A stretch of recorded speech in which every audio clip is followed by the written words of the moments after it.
Who is he? Who is he? So আমি কি কোনো দলের কথা বলেছি? আমি শুরু থেকে নিয়ে অবমাননা করেছি। আমার প্রত্যেকটা বিএনপি মানুষ আমাকে ভালোবাসে। ক্ষমা চাওয়া লাগবে, ক্ষমা চাওয়া লাগবে, ক্ষমা চাওয়া লাগবে এখানে। ওরা ক্ষমা চাবে, আমি সামলাইতে পারবো না। এই যুবকরা মাথা মানতে রাখি না। এটা 5 আগস্ট আগে বাংলাদেশ নয়। কোরআন যদি কথা বলে পিঠে চাপ রাখতে হবে না। ক্ষমা চাইতে হবে, আমি ওই পুরো ক্ষমা চাইতে চাই। আপনি কি আওয়ামী লীগ করেন? তা আপনি আওয়ামী লীগ করে আপনি কথা বললেন। আল্লাহ করে আইন চাপি কেন বাদ দিবেন রাস্তায় এসে?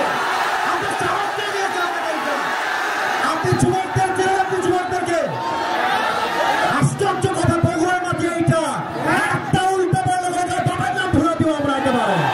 বসেন, আমার ব্যাকগ্রাউন্ড চেক করবেন আপনি। You have to check my background first, then you can comment on myself. বগুড়ার মাটি এইটা, বগুড়ার মাটিতে কেউ ইসলাম বিরোধী কথা বলবে, এটা বগুড়া সহ্য করতে পারবে না। আরে আমি তো শেখ হাসিনাকেই গুনি নাই, আপনাকে গুনবো কিসের জন্য? আমি কি করবেন আপনারা? আমাকে কি করবেন?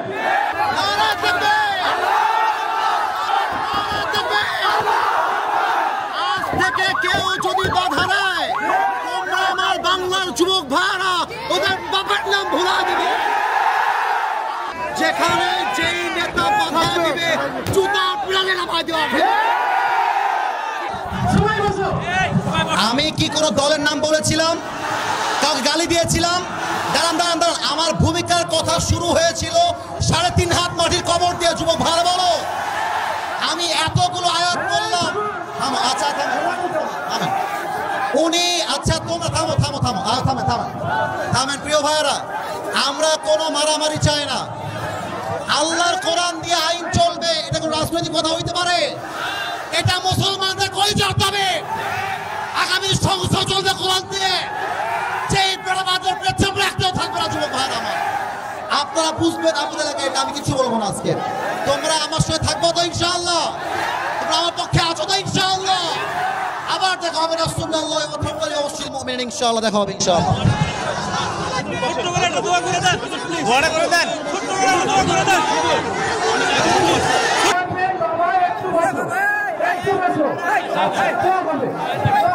আমি বলি ক্ষমা চাওয়া লাগবে, ক্ষমা চাওয়া লাগবে, ক্ষমা চাওয়া লাগবে এখানে। ওরা ক্ষমা চাবে, আমি সামলাইতে পারবো না। ওনাকে ক্ষমা না চাইলে মাফলে তো হবে না। যুবক ভাইরা, বাতিলদেরকে ছাপ দিয়ে দিয়ে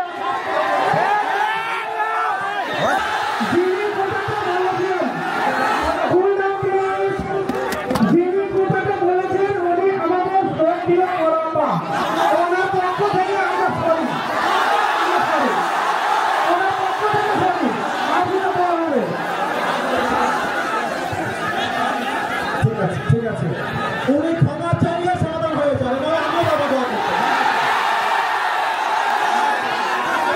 উনি ক্ষমা চাবে, এই যুবকরা মাথা মানতে রাখি না। এটা 5 আগস্ট আগে বাংলাদেশ নয়। কোরআন যদি কথা বলে পিঠে চাপ রাখতে হবে না। ক্ষমা চাইতে হবে, আমি ওই পুরো ক্ষমা চাইতে চাই। ক্ষমা চাইতে হবে।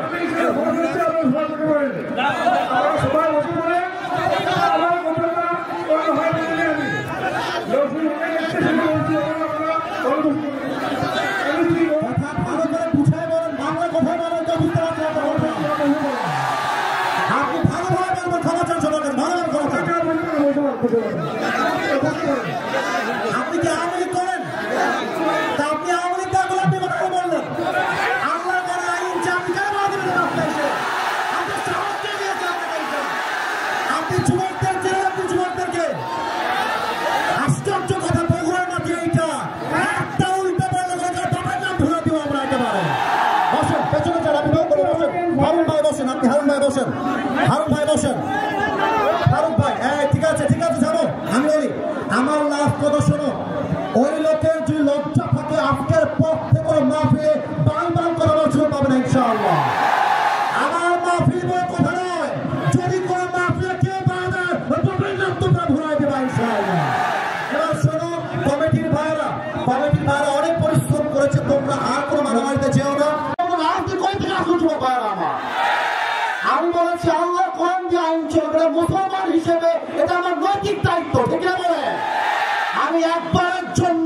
কোন দলকে ভোট দেওয়া লাগবে। আমি বলেছি পার্লামেন্ট চলবে আল্লাহর কোরআন দিয়ে, এখন দলের কথা ভোটটা মুসলমানদের কথা চলবে। পলিটিক্যাল পার্টি আপনি কি বুঝলেন নিয়ে এটা? আমি তো রাজনীতি করেই না, আমি রাজনীতি। আপনি যদি দলের আইন সহ্য করতে না পারেন আপনার ইমান থাকবে না যুবক ভাইরা আমার।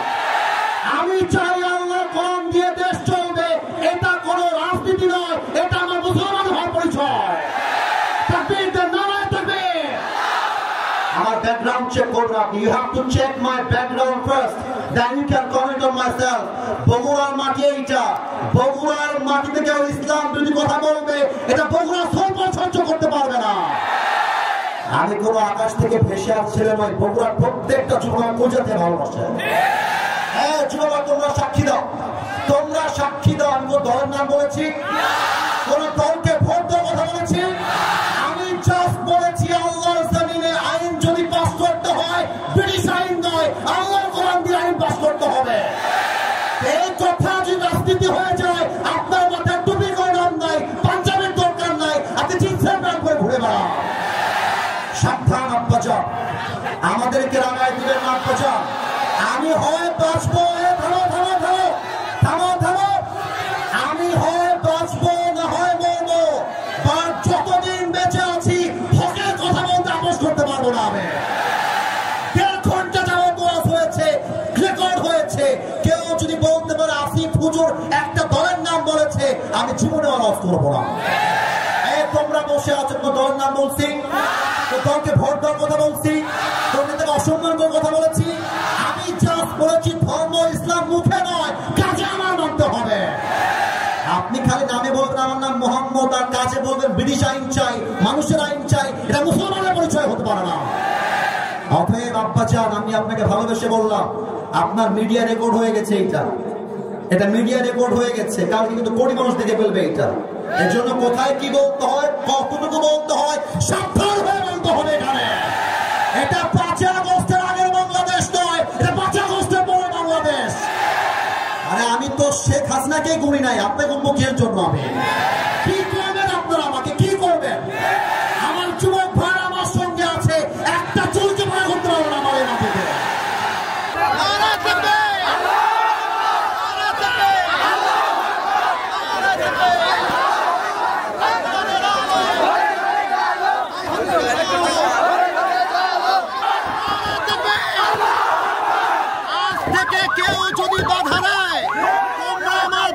যুবক ভাইরা ওদের বাপের নাম ভুলা দিবে। বাংলাদেশ চলবে আল্লাহ কোরআন দিয়ে, 90% মুসলমানের দেশ। এইটা 5 আগস্টের পর দেশটা স্বাধীন করেছি। এটা নাকি বিএনপির লোক? যদি কোন বিএনপির লোক বলে আল্লাহ কোরআন দিয়ে দেশ চলবে না, এমন নেতা চাই যার কোরআন দিয়ে দেশ চালাতে চায়, এমন নেতা চাই যে নবীর আদর্শ মানতে চায়। আজকের পর থেকে লাস্ট কথা, লাস্ট কথা শোনো, বগুড়া বলে কথা নয়, যেখানে যেই নেতা বাধা দিবে জুতা পিড়ালে নামায় দেওয়া হবে। ঠিক আছে ইনশাআল্লাহ।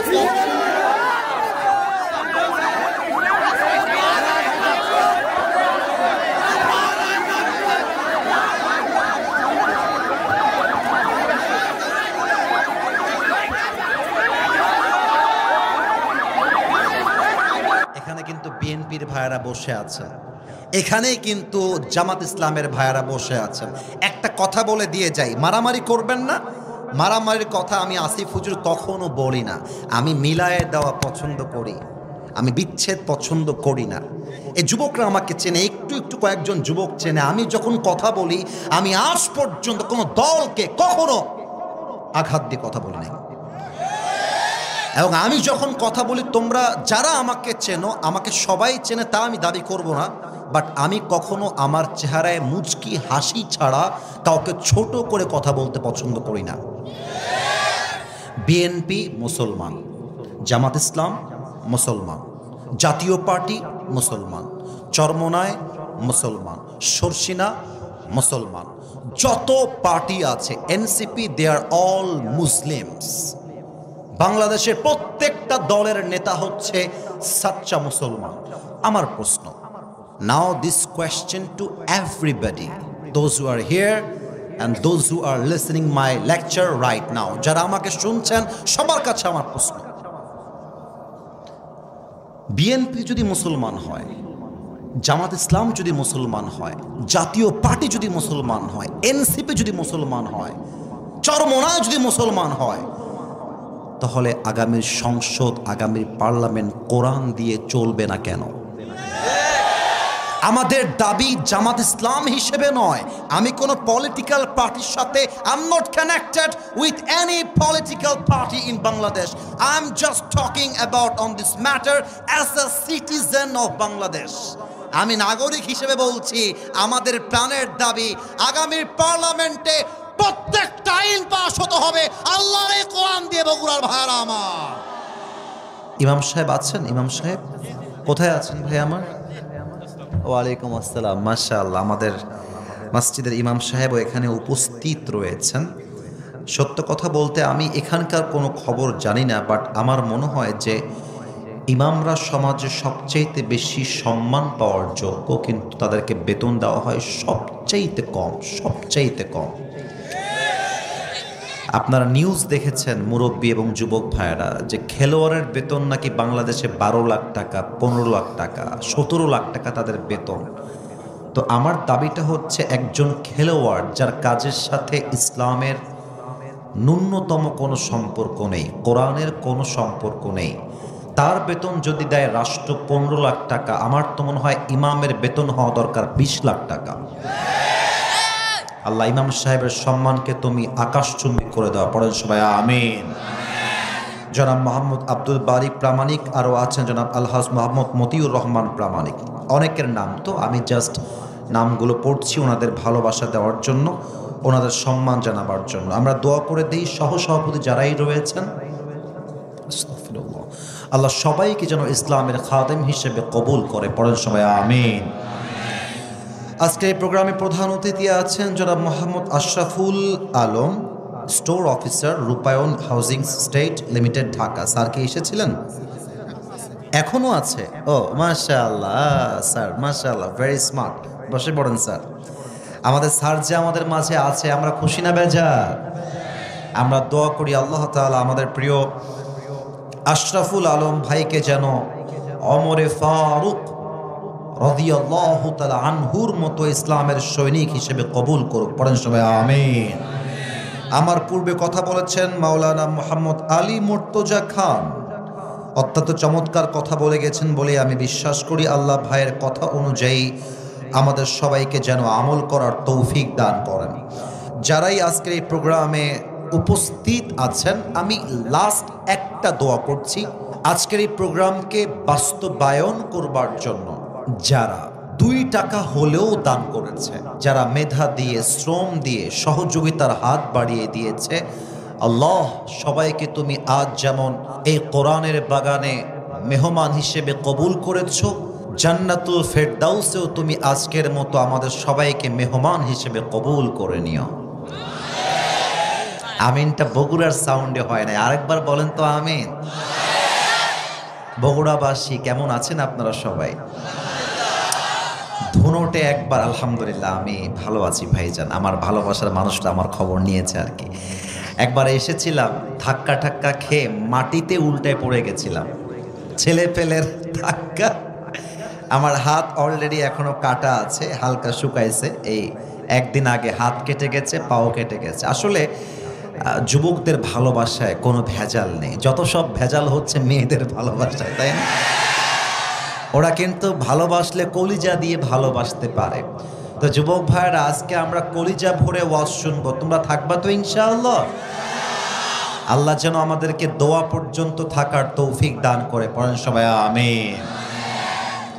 আমার তো মনে হচ্ছে আজকের এই মাহফিলে আমার মুরব্বী আব্বাজান এসেছে 10%, আর 90% এসেছে আমার কলিজার টুকরা যুবক ভাইরা। আমি আগেই সকলের কাছে জানতে চাই, আমার ধুনটবাসী, আমার কথা কি বোঝা যায়? না, আপনারা উত্তর না দিলে তো আমি সামনে বাড়তে পারবো না। কথা কি বোঝা যায়? মাশাআল্লাহ। আমি যে কথাগুলো বলছি আমি 1 থেকে 3 গুনছি, নিজেকে একটু স্থির করে নেন, কারণ কোনো কথা আপনার কানের পাশ দিয়ে যেন পাস করে না যায়। প্রত্যেকটা কথা আপনার কলিজায় গিয়ে আঘাত করতে হবে। আমি 1 থেকে 3 গুনছি, সবাই একটু নড়ে চড়ে স্থির হয়ে মনোযোগী হয়ে যান। 1, 2, 3। আপনি যে মাটিতে এখন বসে আছেন, আগামীকাল সেই মাটিতে আপনার 3.5 হাত মাটির ঘর হবে। আপনি যে মাটিতে এখন বসে দাপট দেখাচ্ছেন, এটা আমার বাড়ি, আমার এলাকা, আমার বগুড়া, আমার বাপের মাটি, এটা আমার ঘর। জাস্ট রুহুটা বের হয়ে যাবে, আপনার আসল ঠিকানা হয়ে যাবে 3.5 হাত মাটির কবর। কবর এমন একটা জায়গা, যে মানুষটা বালিশ ছাড়া ঘুমাতে পারতো না, সে মানুষটাও একদিন বালিশহীন মাটিতে শুয়ে থাকবে। যে মানুষটা গরম সহ্য করতে পারতো না, গরম ফ্যান দাও, এসি লাগাও, ফ্যান দাও, এসি দাও, একটা মুহূর্তের জন্য যে মানুষটা গরম সহ্য করতে পারতো না, সে মানুষটাও একদিন এসিহীন, ফ্যানহীন অন্ধকার ঘরে সাদা কাফনের কাপড়ে প্যাকেট হয়ে শুয়ে থাকবে। যে নারী আজকে সাজ সজ্জা, শাড়ি, গহনা, মেকআপ, পুরো দেহটা অলংকার দিয়ে ভরা, রূপে তার গৌরবে সে বাঁচে না, এই মানুষটাও যদি আজ রাতে মারা যায়, আগামীকাল তার সমস্ত শাড়ি খুলে, কাপড় খুলে 3.5 হাত মাটির কবরে সাদা কাফনের কাপড়ে প্যাকেট করে চিরজীবনের জন্য শুয়ায় দেওয়া হবে। কবর এমন একটা জায়গা, যারা অন্ধকার ভয় পেত, অন্ধকার আমার ভয় লাগে, না না না, রুমে লাইট দাও। গোরস্থান ভয় লাগে, অন্ধকার, যাবো না যাবো না, অন্ধকার দেখলে আমার কলিজা শুকিয়ে যায়।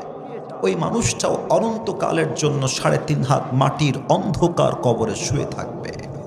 দুনিয়াটা হচ্ছে ভাড়া বাড়ির মতো।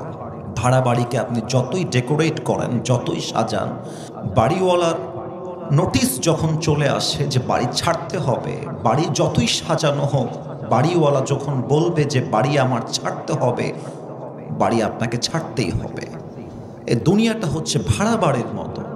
যতই সাজান, যতই গোছান, সারাটা জীবন প্রবাসে গিয়ে দেশে থেকে মাথার ঘাম পায়ে ফেলে, বুকের তাজা রক্তকে পানি করে যতই বাড়ি সুন্দর করেন, ভাড়াটিয়ার আসল মালিক যখন ডাক দিয়ে বলবে your time is over, you just have to come to me, তোর আসার সময় হয়ে গেছে, বাস, যতই সাজানো গোছানো বাড়ি হোক, সব কিছু ফেলে রেখে যেতে হবে এক সত্তার কাছে। বলেন সবাই, তিনি কে? আপনারা আমার কথা যদি একটু বুঝতে সমস্যা হয় আমাকে একটু বলবেন, আমি আরেকবার জিজ্ঞেস করি, আমার কথা কি বোঝা যায়? এত শখের বাড়ি, আমরা মাঝে মাঝে গৌরব করে বলি যে এটা আমার বাড়ি, এই দেখো কত সুন্দর করে সাজিয়েছি, গেট দেখো, গেটের দাম 1 লাখ টাকা, এটা আমার বাপের বাড়ি, এটা আমার দাদার বাড়ি, এটা আমার নিজের বাড়ি। But always remember one thing, always মাথায় রাখবেন, এই বাড়ির মালিক আপনি নন। এই বাড়ির আসল মালিক একজন বগুড়াবাসী। আল্লাহর নামটা আসতে নয়, জবান দিয়ে বলেন তো, আসল মালিক কে? পরের জায়গা পরের জমিন ঘর বানায় আমি রই, আমি তো সেই ঘরের মালিক নই। পরের জায়গা পরের জমিন ঘর বানায় আমি রই, আমি তো সেই ঘরের মালিক নই। সেই ঘরখানা যার জমিদারি, আমি পাই না তাহার হুকুম জারি, আমি পাই না জমিদারের দেখা, আমি পাই না জমিদারের দেখা, মনের দুঃখ কারে কই, আমি তো সেই ঘরের মালিক নই। একটু গান তো আমার সাথে, পরের জায়গা পরের জমিন, আমি তো সেই ঘরের মালিক নই। একটু গান না, পরের জায়গা পরের জমিন, আমি তো সেই ঘরের মালিক নই। ঘরের মালিক কে গো ভাই? না, এটা বগুড়ার সাউন্ড তো হলো না, আরেকবার, ঘরের মালিক কে গো ভাই? প্রতিদিন এই মাটি কবর আপনাকে ডাক দেয়।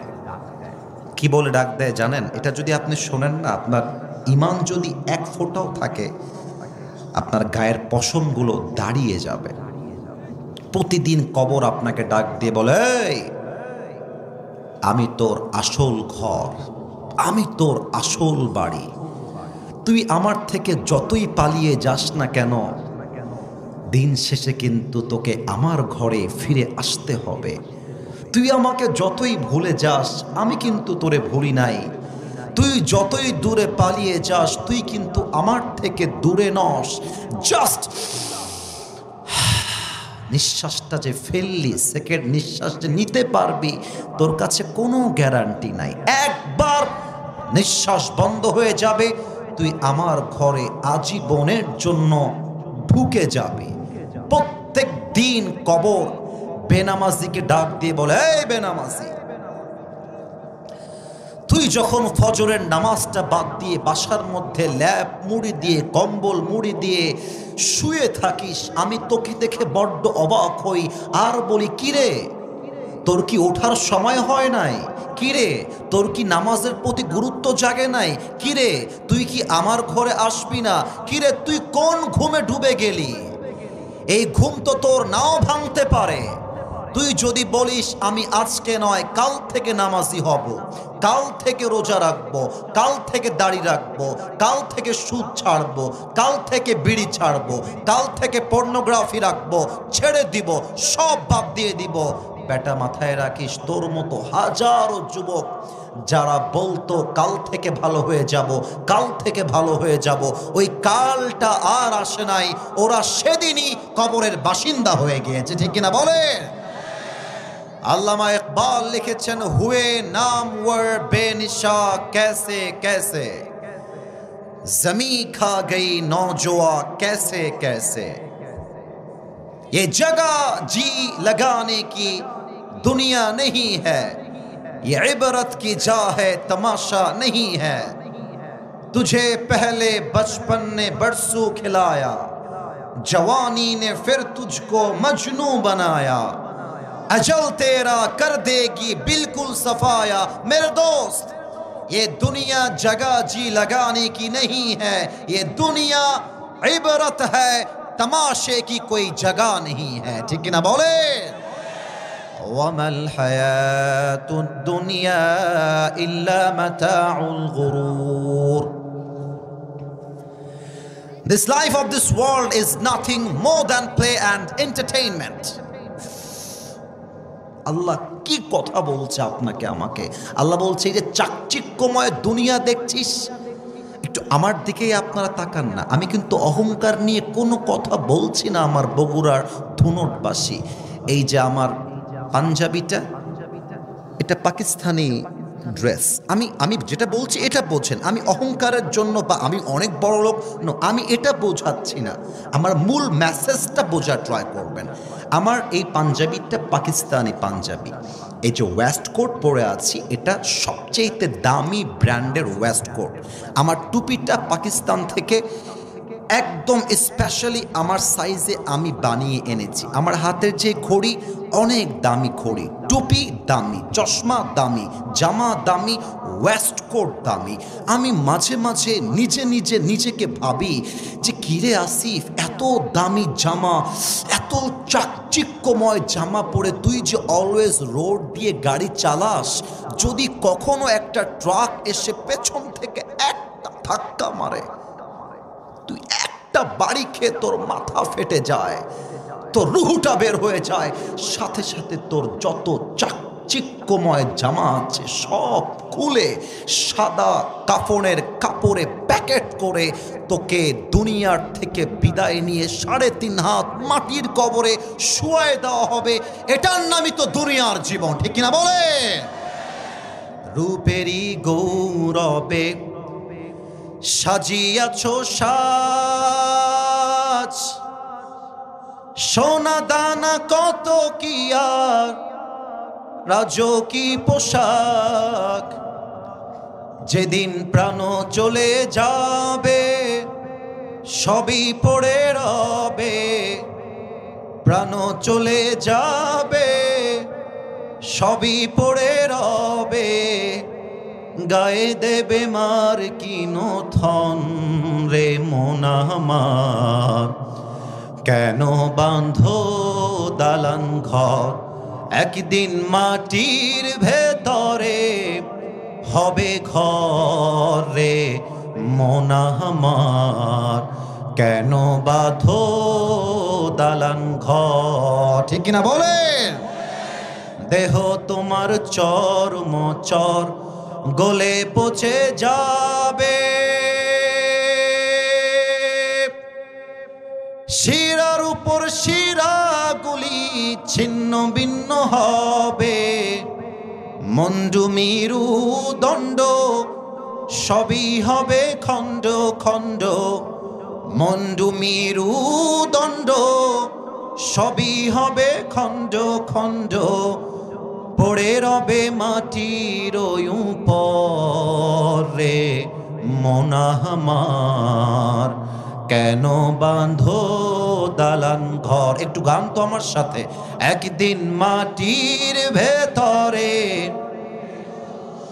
রে মন আমার, কেন বাঁধো দালান ঘর? পড়েন সবাই আল্লাহু আকবার।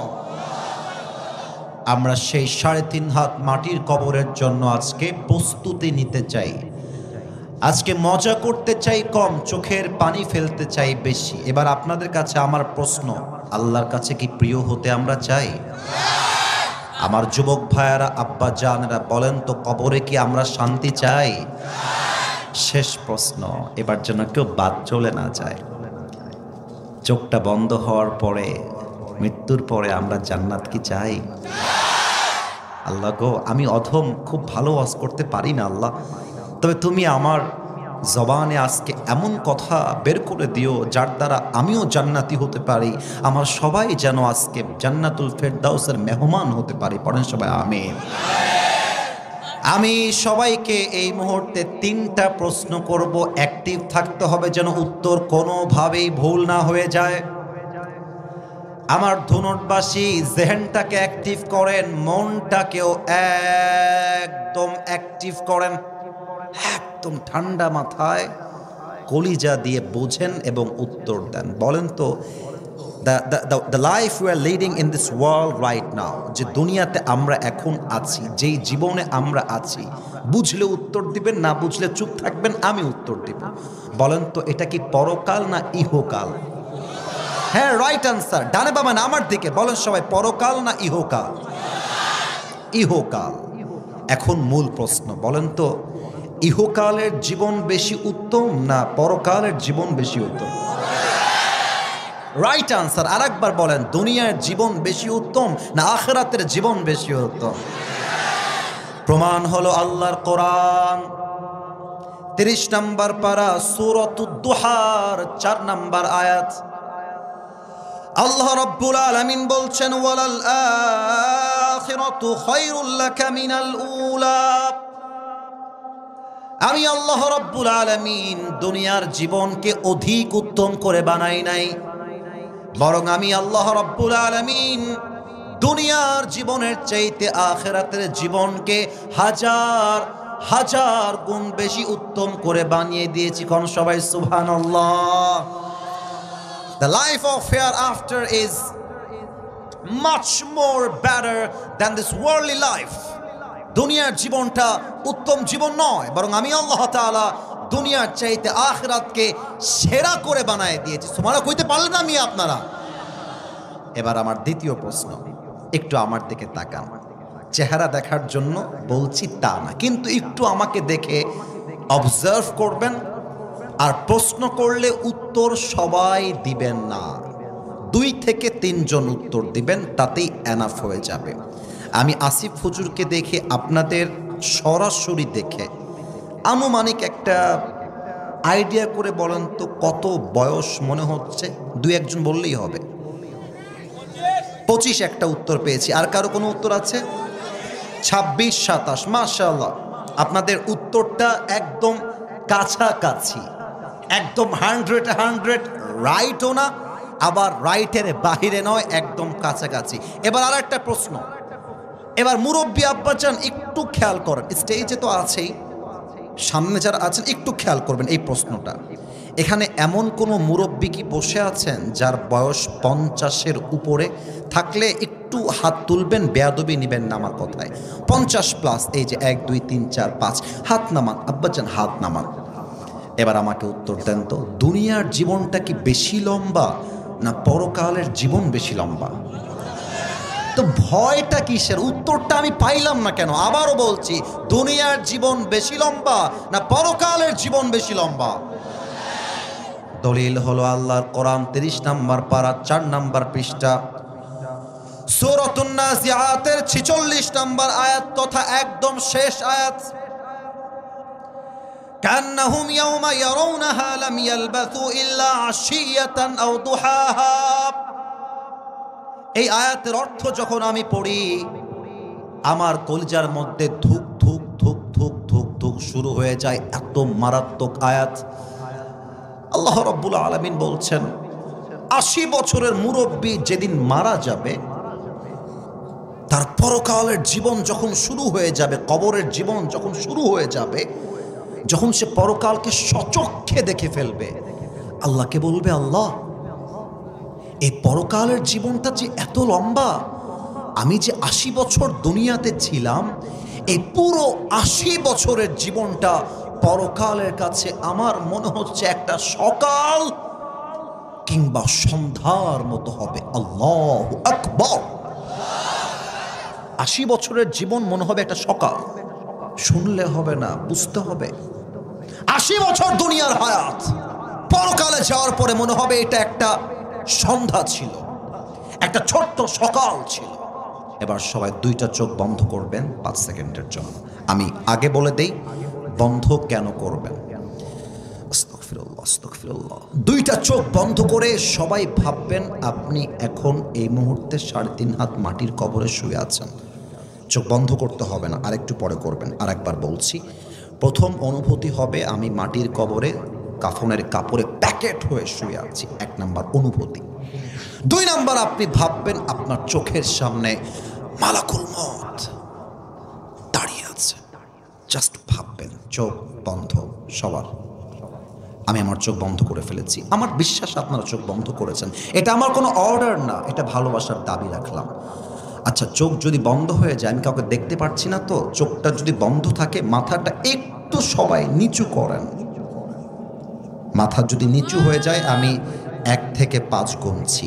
1, একটু ভাবেন আপনি কবরে শুয়ে আছেন, একটু ভাবেন, একটু ভাবেন যে আগামীকাল ফজরের পরে আপনার জানাজার নামাজ শুরু হয়ে যাবে। আমি 1 থেকে 5 গুনছি। 1 2 3 4 5। চোখ খোলেন, আমার দিকে তাকান। মৃত্যুকে আল্লাহ তাআলা 2টি ভাগে ভাগ করেছেন। এক হচ্ছে নামাজি বান্দার মৃত্যু, আর এক হচ্ছে বেনামাজি বান্দার মৃত্যু। নামাজি বান্দার সামনে যখন মালাকুল মউত এসে দাঁড়িয়ে যাবে, তার হাতের চামড়ার রং হবে সাদা ধবধবে, দেহে থাকবে লম্বা একটা সাদা জুব্বা, দেখতে হবে একদম তাগড়া যুবকের মতো। ডাক দিয়ে বলবে, ইয়া আইয়াতুহান নাফসুল মুতমাইন্না উখরুজি ইলা মাগফিরাতিল্লাহি ওয়া রিজওয়ানি। এই নামাজি বান্দা, আসো, বের হও, আসো আসো আসো। মালাকুল মউত ডাকবে। নামাজি বান্দা বলবে, আইনাল খুরুজ, जाना है तो कहाँ जाना है, मेरा आखिरी ठिकाना कहाँ पर है, मुझे बताओ, যাবো কোথায়। এবার একটা হাদিস বলছি, সুবহানাল্লাহ, কেউ যেন আস্তে পড়বেন না, জোরে পড়বেন। আগে তর্জমাটা করে দেই। মালাকুল মউত বলবে, ইলা মাগফিরাতিল্লাহি ওয়া রিজওয়ানি, আসো আসো, আরে আল্লাহর জান্নাত তো তোমার অপেক্ষায় বসে আছে, তুমি জাস্ট বের হয়ে আসো। সুবহানাল্লাহ পড়বেন না আপনারা? এবার আমার হাতের দিকে তাকান। এটা তো টিস্যু, এমন কেউ নেই যে জানে না। কিন্তু খেয়াল করেন তো, এই টিস্যু কি ধনুটবাসী, গোল না চারকোনা? ভয় পেয়ে গেছেন, উত্তর কিন্তু সঠিকই দিয়েছেন আপনারা। আবারও, গোল না চারকোনা? চারকোনা। হাদিসটা প্র্যাকটিক্যালি বোঝাচ্ছি, বাম হাত না ডান হাত দেখবেন। Look at my right, look at my right hand, ডান হাত দেখবেন। নামাজি বান্দার রুহুকে কবজ করবার জন্য মালাকুল মউত তার ডান হাতটা আলতো করে বাড়ায় দিবে। আমি একটু পেছনে যাচ্ছি হাদিসটা প্র্যাকটিক্যালি বোঝাবার জন্য। একটু পেছনে গেলাম, সাউন্ডটা হালকা কম যাবে। মনে করেন আমি একটা অভিনয় করছি, আমি একজন নামাজি বান্দা, আমি শুয়ে আছি বাসার ভেতরে, আমার মৃত্যুর সময় চলে এসেছে, পরকালের লাইফটা এখনই স্টার্ট হয়ে যাবে। মালাকুল মউত আসবে, ডান হাতটা আলতো করে বাড়াবে, রুহু যখন হালকা করে বের করবে, হাদিসে আসছে এটা পিঁপড়া কামড় দিলে যেই পরিমাণ কষ্ট হয় তার চাইতে কম কষ্ট দিয়ে নামাজি বান্দার রুহুকে কবজ করা হবে। তাও সুবহানাল্লাহ বলতে পারলাম না।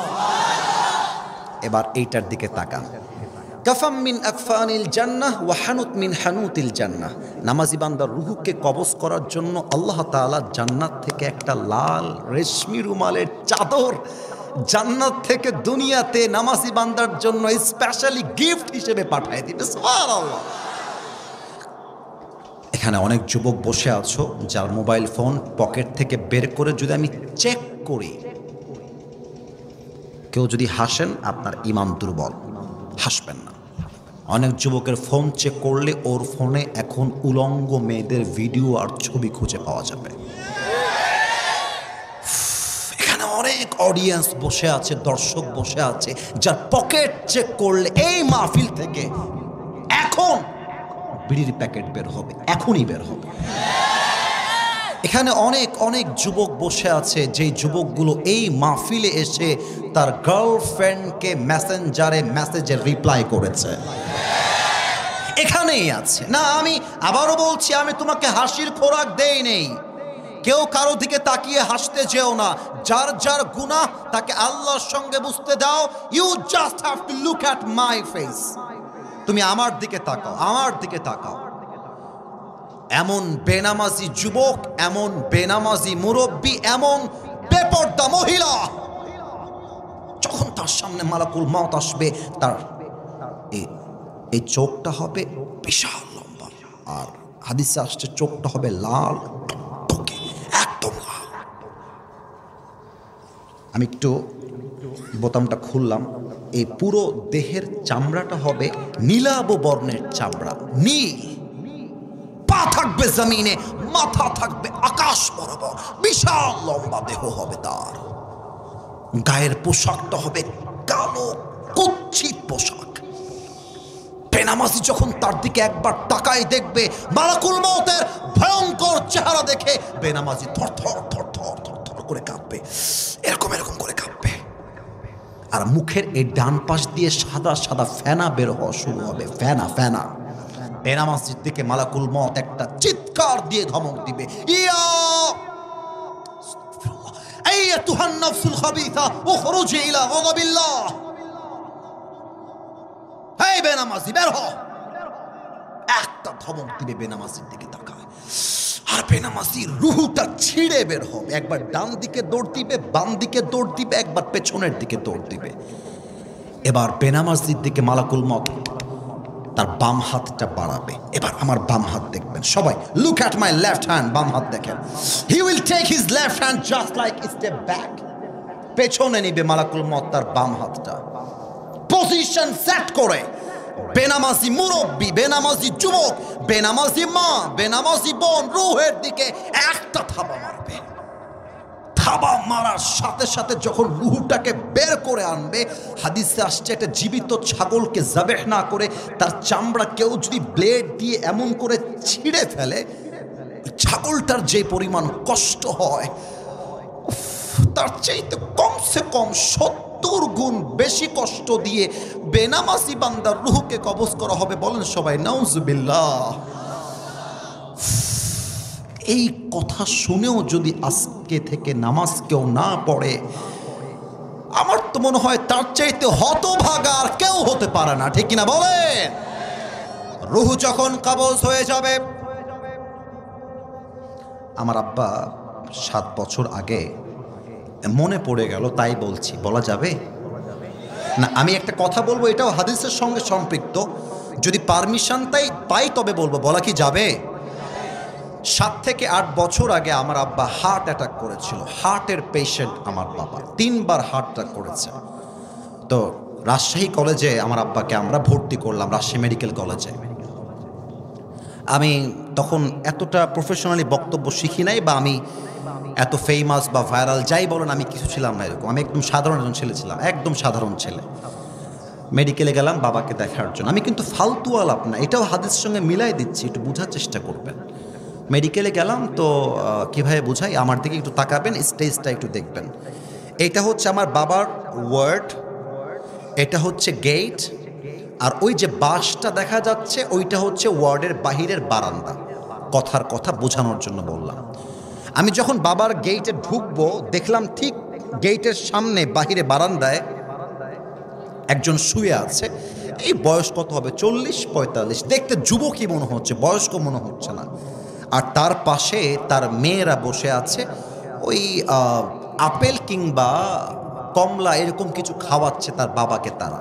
তো আমি দেখলাম কিরে বাবা, হার্টের রোগী কিন্তু বসে বসে মুচকি হাসি দিচ্ছে, খুব হাসতেছে, খুব হাসতেছে। আমি অবাক হয়ে গেলাম, আরে বাবা হার্টের পেশেন্ট এত হাসে কেমন করে? ইনি তো সুস্থ হয়ে আছে, এনাকে কে নিয়ে আসছে? আমি নিজে নিজেই বলতেছি এনাকে কে নিয়ে আসছে, তো সুস্থ আছে। মনে মনে ভাবতেছি, বাবার কাছে গেলাম, সালাম দিলাম। আব্বা কথাবার্তা বলে বলল, আব্বা যাও বাহির থেকে একটা পার্টি নিয়ে আসো। পার্টি মানে শপ, আমি কি ভুলটুল বললাম নাকি ভাই? ওই পার্টি শপ, শপ, হ্যাঁ শপ, রাইট। এই যে আমার আব্বাজান ধরে ফেলেছে, আপনারা হয়তো বুঝতে পেরেছেন।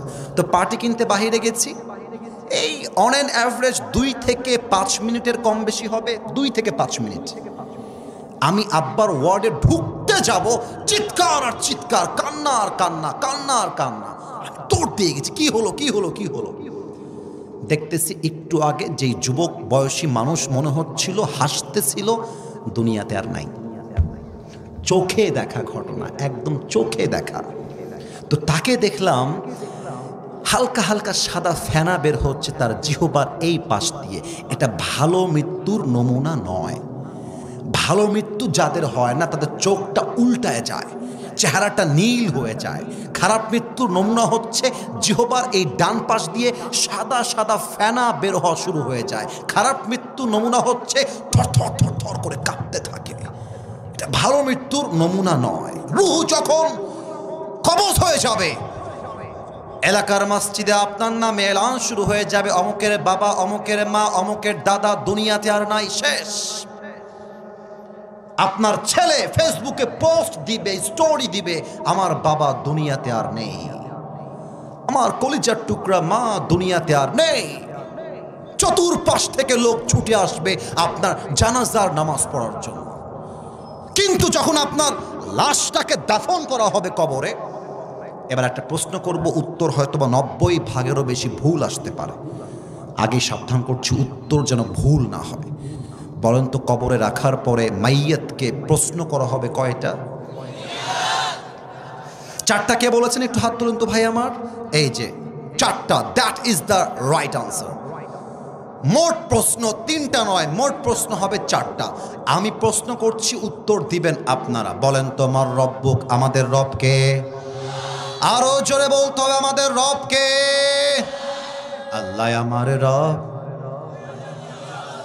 এই রবি আমার সব, দমে দমে তনু মনে তারি অনুভব। তোমার দুনিয়াতে আমি যেদিকে তাকাই, অথই নেয়ামতে ডুবে আছি সবাই। পাখপাখালির কণ্ঠে শুনি তাসবিহ কল রব, তাসবিহ কল রব। আল্লাহ আমার রব, এই রবি আমার সব। রবকে। এবার একটু আমার দিকে তাকান তো, এইটা আমার মুখে কালো কালো কি? এরা ধরতে পেরেছে, আপনারা উত্তর দেন নাই। আর একবার, এইটার নাম আব্বাজান। কবরের প্রশ্ন যতই মুখস্থ করেন, মুখস্থ দিয়ে উত্তর দেওয়া যাবে না আব্বাজান। আগে ঈমান এবং আমল ঠিক করতে হবে, তখন প্রশ্ন মুখস্থ করতে হবে না। আল্লাহ জবাবটা সহজ করে দিবে, ঠিক না বলে? এবার একটু আমার দিকে তাকায় বলেন তো, আমি যে চাপদাড়ি রেখেছি, যুবক ভাইরা, আমাকে পাম দেওয়া লাগবে না, যা বলবা মন থেকে। আমি যে চাপদাড়িটা রেখেছি, আমাকে দেখতে আনস্মার্ট লাগতেছে না? আমি উত্তর পাইনি। আমাকে দাড়িতে কি অসুন্দর লাগতেছে? দেখতে কি আমাকে খ্যাত লাগতেছে? অনেক মেয়ে আছে দেখবা, দাড়িওয়ালা যুবক দেখলে চুলকানি শুরু হয়ে যায়, জ্বালা পড়া শুরু হয়ে যায়।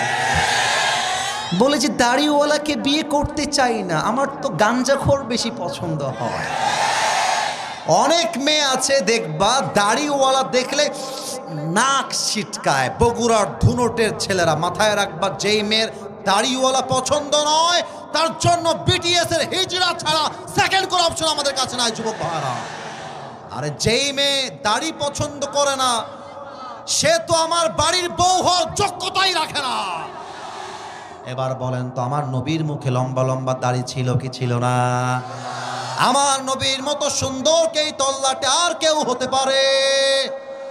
চাঁদের চেয়ে সুন্দর তুমি, নবী আমার কমলি হিওয়ালা, দো জাহানের বাদশাহ তুমি, প্যারা নবী সাল্লে আলা, দো জাহানের বাদশাহ তুমি, প্যারা নবী সাল্লে আলা, চাঁদের চেয়ে সুন্দর তুমি, নবী আমার কমলি হিওয়ালা। সুবহানাল্লাহ পড়বেন না আপনারা মিয়া? এই জন্য দাড়ি রেখে দাও। তুমি দাড়ি রাখলে তোমার কপালে টিকটকার মেয়ে নয়, তোমার কপালে ফাতেমার মতো চরিত্রবান মেয়ে পেলে মিলে যাবে, ঠিক কিনা বলো? আর কি বলবো দুঃখের কথা, কথা বলতে গেলে তো আপনার রাগটা করতে পারে না। রাগ করবেন আপনারা সবাই? অনেক মা বোনেরা আমাকে শুনছেন বাহির থেকে, কেউ বাড়ির থেকে, কিন্তু আমি কোনো কথা কোনো মেয়েকে আঘাত করবার জন্য বলছি না।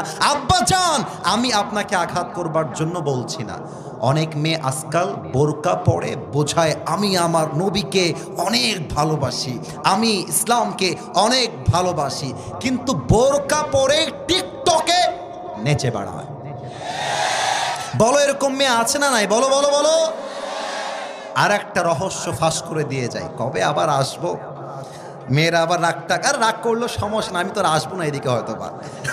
আচ্ছা বলে দিয়ে যাই, মেয়ে অনেক মেয়ে আছে দেখবেন আব্বাজান রাগ করবেন না, আমি বাস্তব বলতেছি আব্বাজান, অনেক মেয়ে আছে দেখবেন বোরকা পরে এই পুরো হাতাটা খোলা, শুধু এখানেই শেষ নয়, হাতে আবার রঙিন রঙিন মেহেদি লাগায়।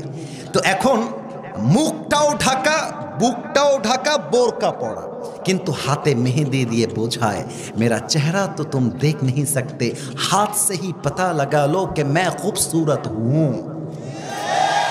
প্রিয় বোন আমার, আপনার বোরকা পরে যদি দেহ দেখাবার এত শখ হয়, অনেক মেয়ে তো এত টাইট ফিটিং বোরকা পরে তার দেহের প্রত্যেকটা অঙ্গ প্রত্যঙ্গের ভাঁজ বোঝা যায়। আপনার যদি দেহ দেখাতে এতই মন চায়, আপনার মতো মেয়ের জন্য বোরকা পারফেক্ট নয়, আপনাকে জিন্সের প্যান্ট আর টি শার্টই বেশি মানাবে প্রিয় বোন আমার। অতএব বোরকা পরলেই দিনদার হওয়া যায় না।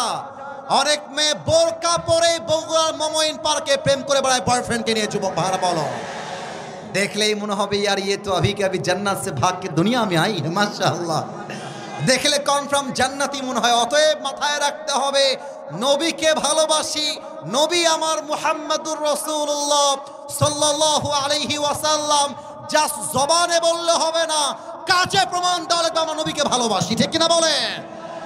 এবার বলেন তো আমাদের ধর্মের নাম কি? মাশাআল্লাহ, এই উত্তরটা আমার মন মতো হয়েছে, আওয়াজ জোরে আসছে। আরেকবার, বিরক্ত আর করতে চাই না, প্রায় 1.5 ঘন্টা হয়ে গেছে বসা।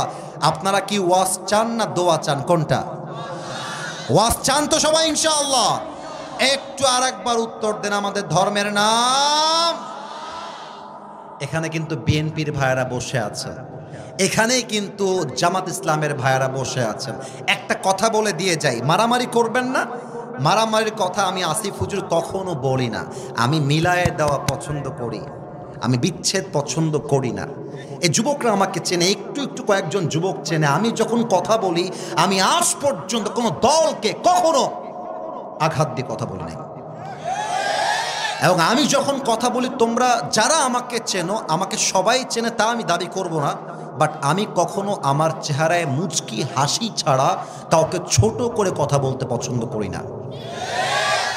বিএনপি মুসলমান, জামাত ইসলাম মুসলমান, জাতীয় পার্টি মুসলমান, চরমোনাই মুসলমান, শর্ষিনা মুসলমান, যত পার্টি আছে NCP, they are all Muslims. বাংলাদেশের প্রত্যেকটা দলের নেতা হচ্ছে সাচ্চা মুসলমান। আমার প্রশ্ন, Now this question to everybody, those who are here and those who are listening my lecture right now, যারা আমাকে শুনছেন সবার কাছে আমার প্রশ্ন, বিএনপি যদি মুসলমান হয়, জামাত ইসলাম যদি মুসলমান হয়, জাতীয় পার্টি যদি মুসলমান হয়, এনসিপি যদি মুসলমান হয়, চরমোনায় যদি মুসলমান হয়, তাহলে আগামীর সংসদ, আগামীর পার্লামেন্ট কোরআন দিয়ে চলবে না কেন? আমাদের দাবি জামাত ইসলাম হিসেবে নয়, আমি কোনো পলিটিক্যাল পার্টির সাথে I am not connected with any political party in Bangladesh. I am just talking about on this matter as a citizen of Bangladesh. আমি নাগরিক হিসেবে বলছি, আমাদের প্রাণের দাবি আগামীর পার্লামেন্টে প্রত্যেকটা আইন পাস হতে হবে আল্লাহর এই কোরআন দিয়ে। বগুড়ার ভাইরা আমার, আচ্ছা এবার দেখেন তো, একটু দাঁড় করাচ্ছি। ভাই আমার একটু দাঁড়াও তো, তুমি এই যে সামনে, তুমি একটু দাঁড়াও। হ্যাঁ হ্যাঁ হ্যাঁ, তুমি দাঁড়াও। না না না, ওকে ধমক দেওয়ার জন্য দাঁড় করায়নি। কলিজার ভাই, তোমার নাম কি কলিজা? হ্যাঁ, মোহাম্মদ আলী। এই বগুড়াবাসী, ধুনুটবাসী, আমি আমার ওয়াজের শেষের দিকে আছি, শেষ ভালো যার সব ভালো তার। ওকে কি দেখা যায়? একটু বলেন না, একটু উত্তর দেন। মিডিয়া যাবে, আরে বাঘের বাচ্চা আমরা, কাপুরুষের বাচ্চা আমরা নয়, ঠিক কিনা বলেন? মোহাম্মদ আলীকে দেখা যায়? এবার দেখেন, মোহাম্মদ আলী মনে করেন এমন একটা দলের লোক, যেই দল ইসলাম কোরআন কিছুই মানে না, ভালোবাসে না। এখন ওই জাব্বাজানি দেখেন, ওই যে পেছনে যেই গেটটা দেওয়া আছে, আমি ওই পর্যন্ত গেছি, বাড়ি যাব বা আর এক প্রোগ্রামে, গাড়ি থামায় দিয়েছে মোহাম্মদ আলী। কি হুজুর, কবরের বস্ত্র ভালোই লাগছিল, গান গাইলেন ভালোই লাগলো, আপনাকে পার্লামেন্টে কোরআন যাবে এ কথা বলতে কে বলেছে হুজুর? পাতি নেতা, পাতি নেতা আর কি। আচ্ছা আচ্ছা, হ্যাঁ, কথা কিন্তু আব্বাজান বুঝে গেছে। তো এখন আমি বললাম, এই তোর বাড়ি, আমাদের রাজশাহীর একটা ভাষা আছে, এ তোর বাড়ি কতিবে, রাজশাহীতে বলে। তো ওকে বললাম যে, এই ছেলে, এই থাম, তুই থাম, তোকে আমি দেখতেছি। দিয়ে আমি ড্রাইভার সাহেবকে বলবো, ভাই ড্রাইভার সাহেব, গাড়ির মধ্যে একটা হাইসা আছে, বের করেন তো, ওই শালাকে দেখে নিবো আজকে। দিয়ে হাইসা নিয়ে এসে মোহাম্মদ আলীর পায়ে মারছি একটা কোপ, ওর ডান পা কেটে পড়ে নিচে পড়ে গেছে। সোনামণি নতুন, বসো বসো বসো। ও ভয় কাঁপতেছে। আচ্ছা এবার না না না, হাসলে হবে না, কথা বুঝতে হবে। আমার ধর্ম যে ইসলাম, আমার ধর্ম ইসলাম কেন? আমার ধর্ম খ্রিস্টান না কেন? আমার ধর্ম ইহুদি না কেন? বৌদ্ধ না কেন? আমরা তো মুসলমান হয়ে কলিজার মধ্যে গৌরব বোধ করি, ঠিক কিনা বলে? এখন সবাই মিলে চিৎকার দিয়ে বলছে, আসিফ হুজুরকে আটকা। আসিফ হুজুর মোহাম্মদ আলীর ডান পা কেটে দিয়েছে। সবাই মিলে আমাকে ধরছে। আগামীকাল সকালবেলা আমাকে বগুড়ার জেলখানায় ভরে দিয়েছে, ঢুকো জেলখানায়। 3 দিন পরে আমার বগুড়া জেলা আদালতে বিচার হবে, আসিফ হুজুর অমক যুবকের ডান পা কেটে দিয়েছে। এই আমি কিন্তু হাসির জন্য বলি না, বোঝাবার জন্য বলেছি। এখন জজ সাহেব বলছে, আসিফ হুজুর না, আপনি খালি লোকটা দেখতে সুন্দর, লোকটা আপনি আসলে ভালো না গো, কাজটা আপনি ঠিক করেন না। আপনার বিচার হলো ব্রিটিশ আইন অনুযায়ী 5 বছরের জেল আর 1 লাখ টাকা জরিমানা। এখন বিচারটা সঠিক হলো কিনা বোঝার জন্য দাড়িপাল্লা নিয়ে আসা। দাড়িপাল্লার একদিকে দেন মোহাম্মদ আলীর ডান পা কাটা, দাড়িপাল্লার আর একদিকে দেন আমার বিচার 5 বছরের জেল আর 1 লাখ টাকা জরিমানা। নাও দিস কোয়েশ্চেন টু ইউ, উত্তর দিবেন বাঘের বাচ্চার মতো, ভয়ের কোনো কারণ নাই। দাড়িপাল্লার ডান দিকে ডান পা কাটা, দাড়িপাল্লার বাম দিকে 5 বছরের জেল, 1 লাখ টাকা জরিমানা। আপনি কিয়ামত পর্যন্ত যদি টান মারেন দাড়িপাল্লার আগায় ধরে, সমান সমান হবে? আপনার একটু জোরে কইলে না কইতে পারি, সমান সমান হবে? আচ্ছা 10 বছরের জেল, 5 লাখ টাকা জরিমানা, আবার টান দেন, সমান সমান হবে? সমান সমান করতে চাইলে আপনাকে আল্লাহর জমিনে আল্লাহর কোরআন দিয়ে সংবিধান কায়েম করতে হবে। কেমন করে? দলিল দিচ্ছি। ওয়াকাতাবনা আলাইহিম ফিহা আন্নান নাফসা বিন-নাফস ওয়াল আইনা বিল আইনি ওয়াল আনফা বিল আনফি ওয়াল উযুনা বিল উযুনি ওয়াস সিন্না বিস সিন্নি ওয়াল জুরুহা কিসাস। আল্লাহ বলছে, কেউ তোমার চোখ তুললে তুমি তার চোখ তুলো, হাতের বদলে হাত, পায়ের বদলে পা, নাকের বদলে নাক, জানের বদলে জান। এটার নাম ইসলামের সংবিধান। এবার আইন পাস করেন আল্লাহর কোরআন দিয়ে। জজ সাহেব বলবে আসিফ হুজুর ডান পা কেটে দিয়েছে, তোমরাও আসিফ হুজুরের ডান পা কেটে দাও। এবার দাড়িপাল্লা নিয়ে আসেন, দাড়িপাল্লার ডান দিকে মোহাম্মদ আলীর ডান পা দেন, দাড়িপাল্লার বাম দিকে আসিফ হুজুরের কাটা ডান পা দেন। এবার টান দেন, দেখবেন সমান সমান হয়ে গেছে। ওমান হাকামা বিহি আদালা, এই কোরআন দিয়ে যে বিচার করবে সেই তো সঠিক বিচার করতে পারবে। অতএব আমরা আগামী বাংলাদেশের নির্বাচনে কোনো গাঁজাখোর এমপিকে দেখতে চাই না, সুদখোর এমপি দেখতে চাই না।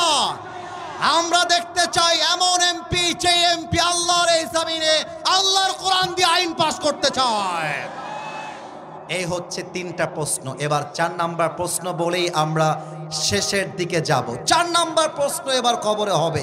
ফেরেশতা বলবে কি রে বাবা, এ তো একটাও আটকায় না, ব্যাপার কি? বলবে এই ভাই, ওমা ইলমুক, what is the source of your knowledge? তুমি এতগুলো জ্ঞান অর্জন করেছো কই থেকে, তোমার জ্ঞানের উৎস কোথায়? এবার একটু উত্তর দেন। আমাদের জ্ঞানের উৎস একটা কিতাব, কিতাবটার নাম আপনারা বললেন না, একটু জোরে বলবেন সবাই মিলে, কিতাবটার নাম। আরো জোরে বলতে হবে, জ্ঞানের উৎস কিতাবটার নাম। এবার সবাই 2 হাত তোলেন, সবাই 2 হাত তোলেন। প্রিয় ভাইয়েরা আমার, কমিটির সঙ্গে আমার ওয়াদা ছিল সব জায়গায় 1 ঘন্টা ওয়াজ করি, এখানেও 1 ঘন্টা হবে, কিন্তু 1 ঘন্টা পার হয়ে প্রায় 1.5 ঘন্টার কাছাকাছি হয়ে গেছে। তবে কমিটিকে ধন্যবাদ, তারা 10টার পর পর এসে আমাকে স্টেজে উঠিয়ে দিয়েছে।